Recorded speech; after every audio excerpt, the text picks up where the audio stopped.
Hello everyone, আসসালামু আলাইকুম। This is Medha and welcome back to my new video. আশা করছি তোমরা সকলেই ভালো আছো। আজ আমি সপ্তম শ্রেণীর ডিজিটাল টেকনোলজি বইয়ের ইউনিট 2 বুদ্ধিভিত্তিক সম্পদের ইউনিট ফাইনাল এক্সামের জন্য কিছু গুরুত্বপূর্ণ প্রশ্ন ও উত্তর নিয়ে আলোচনা করব। আশা করছি এর ভিতর থেকে তোমরা অবশ্যই কমন পাবে। তো চলো প্রশ্ন এবং অ্যান্সারগুলো দেখে নিই। তো প্রথমে কিছু গুরুত্বপূর্ণ এমসিকিউ দেওয়া হলো। 1. বুদ্ধিভিত্তিক সম্পদ ব্যবহারের জন্য কি তৈরি করব? এর উত্তর হবে ক, নীতিমালা। 2. ট্রেডমার্ক কি? স্বতন্ত্র প্রতীক, লোগো, স্লোগান, এই তিনটি হবে উত্তর।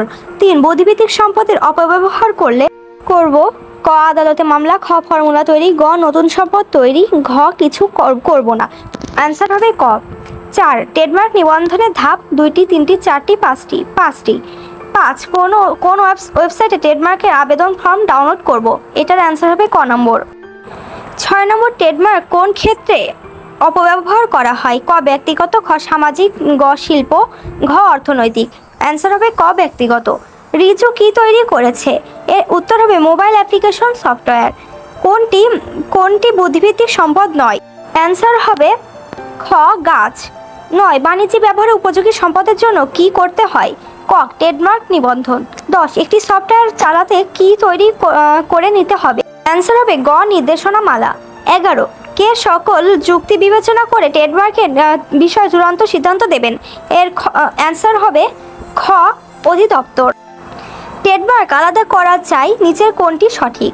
1. নাম, 2. রং, 3. আকার, 4. প্রতীক। এখানে অ্যান্সার হবে ঘ। তো বাংলাদেশ কিসের সদস্য দেশ? ক নম্বর অ্যান্সার হবে বিশ্ব বাণিজ্য সংস্থা। ট্রেডমার্ক নিবন্ধন করা হয় কেন? ক নম্বর উত্তর হবে স্বত্বাধিকারীর অধিকার সংরক্ষণের জন্য। 15. কোনটি বুদ্ধিভিত্তিক সম্পদ? অ্যান্সার হবে গ, খাবার। এরপর আসি এক কথায় উত্তর।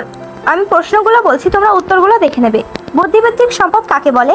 2 নম্বর প্রশ্ন, ময়মনসিংহ গীতিকা কি? 3 নম্বর, ময়মনসিংহ গীতিকাকে সম্পাদনা ও গ্রন্থাগারে প্রকাশ করেন।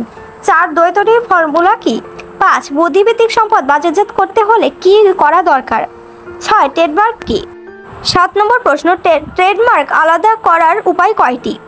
8 নম্বর, বিশ্ব বাণিজ্য সংস্থার ইংরেজি নাম কি? ট্রেডমার্ক নিবন্ধনের ফর্ম কোন ওয়েবসাইট থেকে ডাউনলোড করা যাবে? 10 নম্বর, কোন ওয়েবসাইটে নিবন্ধন করতে হলে কি করতে হয়? এবার আসি সংক্ষিপ্ত প্রশ্ন 10টি। 1 নম্বর, 2টি বুদ্ধিভিত্তিক সম্পদ লেখো। 2. ব্যক্তিগত সম্পদ ব্যবহারের জন্য 2টি প্রস্তাবিত নীতি লেখো। 3. ট্রেডমার্ক নিবন্ধন করা কেন প্রয়োজন? 4. বুদ্ধিভিত্তিক সম্পদ যারা ব্যবহার করবে তাদের জন্য কি তৈরি করে দিতে হয়? 5. বুদ্ধিভিত্তিক সম্পদের নীতিমালা কেন তৈরি করব? তো এর অ্যান্সারগুলো তোমরা খুব ভালোভাবে পড়ে নেবে। আশা করছি এর ভিতর থেকে অনেক প্রশ্নই তোমরা কমন পেয়ে যাবে। ভিউয়ার্স, আজকে ছিল আমার ভিডিওটি এই পর্যন্তই। আশা করছি তোমরা সকলেই বুঝতে পেরেছো যে কেমন ধরনের প্রশ্ন হতে পারে। আর যদি তোমাদের কোনো প্রশ্নের উত্তর দরকার হয় অবশ্যই আমাকে কমেন্টে জানাবে। ধন্যবাদ।